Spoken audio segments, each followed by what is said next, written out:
나는 가난하고 궁핍하오니 주의 귀를 기울여 내게 응답하소서.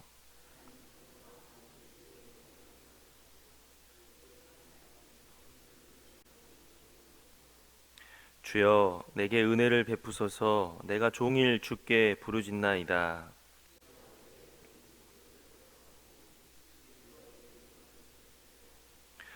주는 선하사 사죄하기를 즐거워하시며 주께 부르짖는 자에게 인자하심이 후하심이니이다.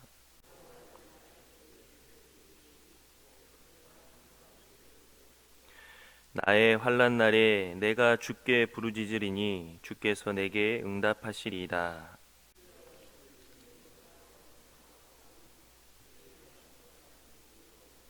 17절 함께 읽겠습니다. 은총의 표적을 내게 보이소서. 그러면 나를 미워하는 그들이 보고 부끄러워하오리니 여호와여 주는 나를 돕고 위로하시는 이시니이다. 아멘. 우리가 오늘 함께 읽은 말씀은 표제에 나와 있듯이 다윗의 기도입니다. 하나님께서는 다윗을 가리켜서 내 마음에 맞는 사람이다라고 말씀하셨습니다. 다윗도 우리처럼 죄의 유혹에 넘어질 때가 있었고 늘 완전한 사람은 아니었는데 하나님께서는 내 마음에 맞는 사람이다라고 말씀하셨습니다.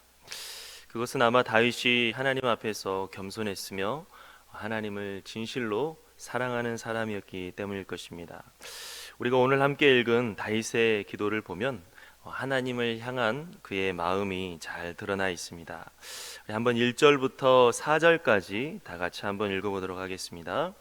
여호와여 나는 가난하고 궁핍하오니 주의 귀를 기울여 내게 응답하소서. 나는 경건하오니 내 영혼을 보존하소서. 내 주 하나님이여 주를 의지하는 종을 구원하소서. 주여 내게 은혜를 베푸소서. 내가 종일 주께 부르짖나이다. 주여 내 영혼이 주를 우러러 보오니 주여 내 영혼을 기쁘게 하소서. 아멘. 다윗은 자신에게 아무것도 없을 때 하나님을 바라보는 사람이었고 하나님께 소망을 두는 사람이었습니다. 나는 비록 가난하고 궁핍해서 가진 것이 없는 사람이지만 하나님께서 응답하실 것을 믿고 간구했습니다. 사람은 가진 것이 없으면 힘을 내지 못합니다. 가진 것을 다 잃어버리면 포기하게 됩니다. 그렇지만 다윗은 내가 비록 가진 것이 없다 할지라도 낙심하며 주저앉는 것이 아니라 내가 하나님께 기도할 때 길이 열린다라고 하는 믿음이 있는 사람이었습니다. 2절에 보니까 나는 경건하오니 내 영혼을 보존하소서라고 했는데 이것은 내가 하나님을 따르는 사람이니 나를 지켜달라라고 하는 것입니다. 다윗은 자신은 하나님을 의지하는 종이기 때문에 하나님 나를 구원해 주십시오라고 간구했습니다. 그리고 3절에 다윗은 하나님께서 은혜 베풀어 주시기를 위해 내가 온종일 기도합니다. 4절에 내 영혼은 하나님을 우러러 봅니다 라고 고백하고 있습니다. 이처럼 다윗은 하나님을 진실로 의지하고 붙드는 사람입니다. 내가 가진 것이 아무리 없다 할지라도 내가 열악한 상황에 놓여 있다 할지라도 포기하고 낙심하지 않았는데 다른 이유가 아니라 내가 지금 하나님께 기도할 수 있기 때문입니다. 다윗은 하나님을 향해서 주님, 저는 주님을 의지합니다. 주님을 앙망합니다. 그러니 저의 기도를 들어주시고 저를 구원하여 주십시오라고 하나님을 신뢰하는 모습을 볼 수가 있습니다. 이처럼 해바라기처럼 하나님 바라기인 다윗을 어떻게 하나님께서 기뻐하지 않을 수가 있겠습니까? 우리도 다윗이 진심으로 하나님을 사랑했던 것처럼 하나님을 진심으로 의지하고 사랑하는 사람들이 되기를 간절히 바랍니다. 하나님을 진실로 우러러볼 때 정말 다윗의 고백처럼 나는 비록 가난하고 궁핍하나 나는 비록 아무것도 없으나 포기하지 않을 수 있고 또 담대하지 않게 살아갈 수가 있습니다. 우리 한번 5절에서 7절 말씀 다 같이 한번 읽어보도록 하겠습니다. 5절에서 7절 주는 선하사 사죄하기를 즐거워하시며 주께 부르짖는 자에게 인자함이 후하심이니이다. 여호와여 나의 기도에 귀를 기울이시고 내가 간구하는 소리를 들으소서. 나의 환난 날에 내가 주께 부르짖으리니 주께서 내게 응답하시리이다. 아멘. 이제 다윗은 자신이 믿는 하나님이 얼마나 좋은 분인지를 고백하고 있습니다. 다윗은 기도 응답을 받기 위해서 하나님을 좋아하는 척하는 사람이 아니었습니다. 진실로 하나님을 공경하고 진실로 하나님을 사랑하는 사람이었습니다. 그 이유는 하나님이 얼마나 선하신 분인지를 그는 알고 있고 또 믿었기 때문입니다. 5절에 보니까 하나님께서는 하나님께 부르짖는 자에게 사랑을 한없이 베푸시는 분임을 찬양하고 있습니다. 다윗은 자신이 비록 죄악을 행했다고 할지라도 회개하면 하나님께서 용서해 주시고 또 새롭게 은혜 주시고 또 새롭게 기회를 주시는 분임을 경험했습니다. 자신이 어떤 상황에 있든지 간에 하나님을 진실로 찾고 구하면 하나님께서 반드시 응답해 주신다고 하는 것을 경험했습니다. 그처럼 하나님은 선하신 분이기 때문에 주님, 저는 오늘 또 주님께 간구합니다 라고 고백하고 있습니다. 하나님께서는 내가 정말 환난 중에 부르짖으면 반드시 응답하실 것이라는 믿음이 있기 때문입니다. 하나님께서는 다윗이 이렇게 고백하는 것처럼 하나님께 부르짖는 사람을 긍휼히 여겨주시고 또 한없이 사랑을 베풀어 주시는 분이십니다. 하나님께서는 정말 은혜가 많으신 정말 좋은 분이십니다. 다윗은 자신이 연약하고 정말 흠많은 그런 인생을 살아온 것을 돌아보면서 하나님의 사랑을 알게 됐습니다. 우리도 하나님께 얼마나 많은 사랑과 은혜를 받고 살아온지 모릅니다. 수많은 용서를 받고 또 수많은 새로운 기회를 받아서 우리가 이렇게 살아왔는데, 그러나 우리가 받은 은혜를 다 잊어버리고 하나님께서 얼마나 좋은 분인지를 우리가 알지 못할 때가 많습니다. 이제 우리가 오늘 이 다윗의 고백을 살펴보면서 다윗처럼 다시 한번 하나님께 받은 은혜를 기억하고 하나님께서 얼마나 선하신 분인지를 우리가 다시 한번 믿음으로 진실로 하나님을 기뻐하며 진실로 하나님을 의지하며 나아가기를 바랍니다. 우리 한번 8절에서 10절 말씀 다 같이 한번 읽어보도록 하겠습니다. 주여, 신들 중에 주와 같은 자 없사오며 주의 행하심과 같은 일도 없나이다. 주여, 주께서 지으신 모든 민족이 와서 주의 앞에 경배하며 주의 이름에 영광을 돌리리이다. 무릇 주는 위대하사 기이한 일들을 행하시오니 주만이 하나님이시니이다. 아멘. 또 다윗은 하나님의 위대하심에 대해서 고백하고 있습니다. 하나님께서는 얼마나 위대하신지 이 세상에 하나님과 같은 분 없으십니다. 하나님과 같은 일을 행하는 이는 없으십니다 라고 찬양합니다.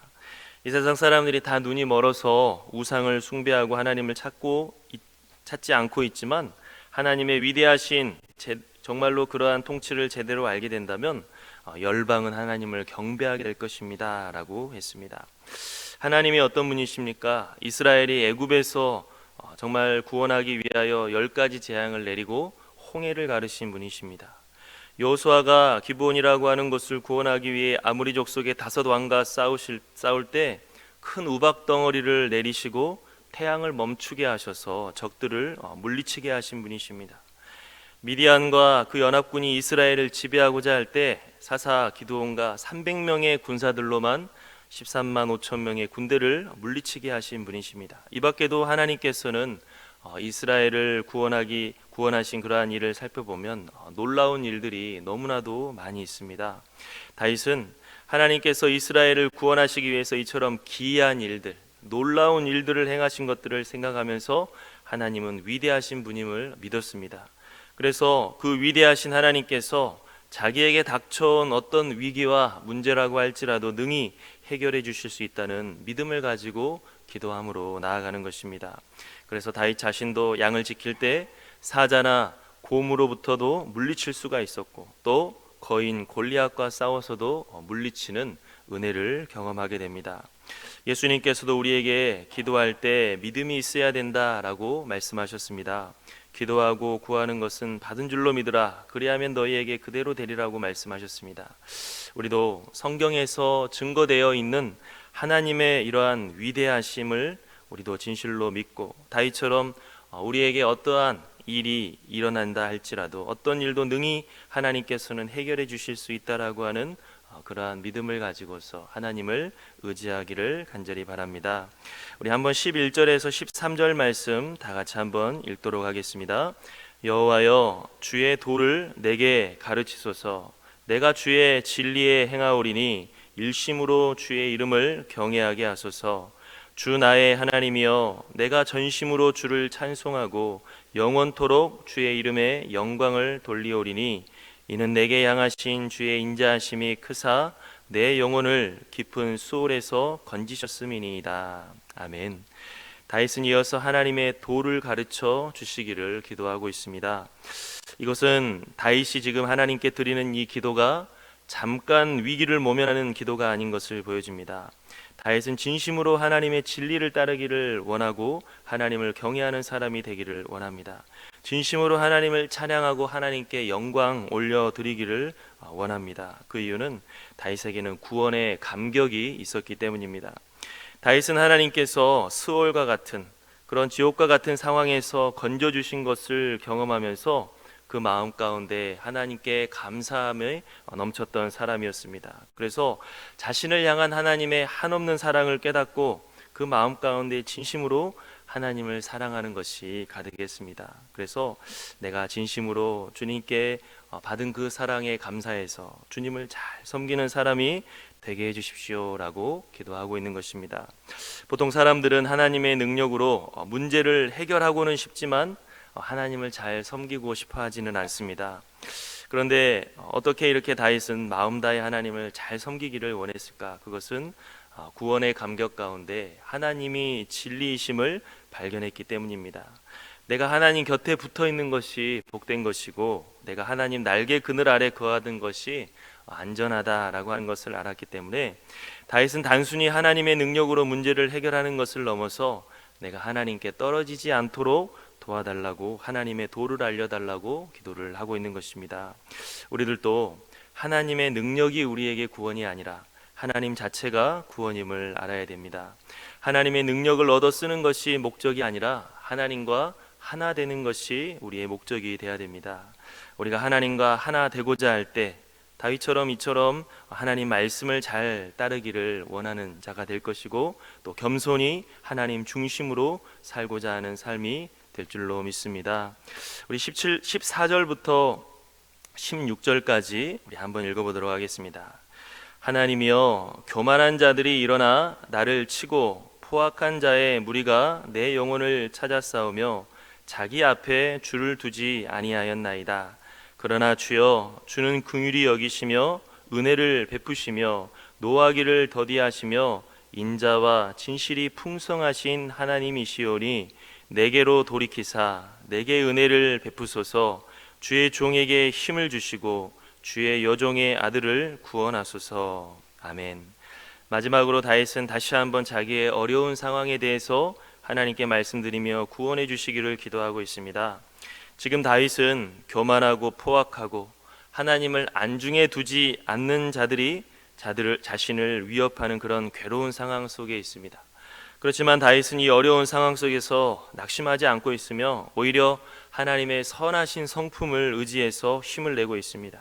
하나님은 인자하시며 긍휼이 많으시며 신실하게 돌보시는 분이기 때문에 자신과 같이 연약한 사람을 용서하시고 반드시 기도를 들어주실 것을 믿었습니다. 그리고 자신을 가리켜서 주의 종 또 주의 여종의 아들이다 라고 일컬으면서 나는 주님께 속한 자입니다. 나는 어릴 때부터 주님께 속한 자입니다. 그러니 이렇게 자기가 주님께 속한 자라고 하는 것을 분명히 하면서 하나님의 은혜를 구하고 있습니다. 17절 말씀을 보면 다윗은 마지막으로 은총의 표적을 보여주시기를 위해서 기도하고 있습니다. 은총의 표적을 내게 보이소서. 그러면 나를 미워하는 그들이 보고 부끄러워하오리니 여호와여 주는 나를 돕고 위로하시는 이시니이다. 하나님께서 내게 은혜 베풀어 주시는 것을 나타낼 징표를 보여주셔서 대적들이 나를 공격하려고 했던 것을 후회하게 해달라라고 기도하고 있습니다. 하나님께서 우리를 사랑하시는 것을 보여주는 징표가 무엇이 있을까요? 창세기에 보면 이삭이 하나님께 복을 받아 거부가 되는데 블레셋 사람들이 시기해서 이삭이 판 우물을 막아버리고 빼앗아 버렸다라고 했습니다. 그래도 이삭이 다투지 않고 계속 새로운 우물을 팠는데 물이 나오지 않자 물이 계속해서 나오자 블레셋 왕 아비멜렉이 이를 보고 두려워 찾아와서 동맹을 맺기를 원했습니다. 그가 이삭을 가리켜서 말하기를 여호와께서 너와 함께 하심을 우리가 분명히 보았다. 너는 여호와께 복을 받은 자니라 라고 이야기하고 있습니다. 이처럼 우리가 하나님께 사랑받고 있고 하나님께서 우리를 도와주신다는 이런 징표를 세상 사람들에게 보일 수 있으면 참 좋을 것입니다. 그리고 이삭처럼 하나님께서는 많은 그리스도인들에게, 하나님의 자녀들에게 은총의 표적을 보여주셔서 세상 사람들로 하여금 우리가 하나님께 사랑받고 있음을 증거하게 하셨습니다. 그런데 어떤 것보다도 우리가 하나님께 사랑받고 있는 은총의 표적이 있는데 그것이 바로 예수 그리스도의 십자가인 줄로 믿습니다. 로마서 5장 8절에 우리가 아직 죄인 되었을 때 그리스도께서 우리를 위하여 죽으심으로 하나님께서 우리에 대한 자기의 사랑을 확증하셨다라고 말씀하고 있습니다. 하나님께서는 독생자 예수 그리스도까지 내어주셔서 우리를 사랑하고 계시다라고 하는 것을 분명히 보여주셨고 우리로 하여금 알게 해주셨습니다. 하나님께서는 정말 이와 같이 어떠한 다른 것과 비교할 수 없는 분이십니다. 그분이 우리를 향하신 사랑이 한량없고 그분이 행하신 놀라운 일들이 위대하십니다. 정말 우리를 위하여 죽기까지 하신 하나님의 이러한 사랑을 우리는 십자가를 통해서 볼 수가 있습니다. 다윗처럼 이 하나님의 사랑을 오늘 우리도 깊이 경험하고 우리도 다윗처럼 진실로 하나님을 사랑하는 사람들이 될 수 있기를 바랍니다. 우리에게 일어나는 모든 일을 하나님 앞에 맡기며 또 의지하며 살 수 있는 그 하나님의 선하심을 알고 하나님을 찬양하며 나아갈 수 있는 저와 여러분들이 될 수 있기를 간절히 바랍니다. 우리 함께 기도하겠습니다. 사랑의 하나님 아버지, 감사합니다. 주님 은혜 가운데 오늘 이 새벽에 다시 한번 주님이 주신 새 생명에 감사하며 예배로 하루를 시작하게 하시니 참으로 감사합니다. 이제까지 우리를 돌보시고 또 앞으로도 돌보실 선하신 주님을 찬양합니다. 오늘 하루 우리에게 일어나는 어떠한 일이 있다 할지라도 모두 다 주님의 주권 아래 있음을 믿습니다. 하나님 앞에 모든 것을 맡길 수 있는 믿음을 허락하여 주시고 또 돌보시는 하나님 앞에 감사하며 나아갈 수 있는 저희들의 믿음을 허락하여 주시옵소서. 하나님, 우리 각 사정을 주님께서 세세히 아시오니 기도의 모든 제목들 주님께서 응답하여 주시어서 우리가 더 힘써 주님을 찬양하며 증거하는 자들이 될 수 있도록 도와주시옵소서. 예수님의 이름으로 기도하옵나이다. 아멘.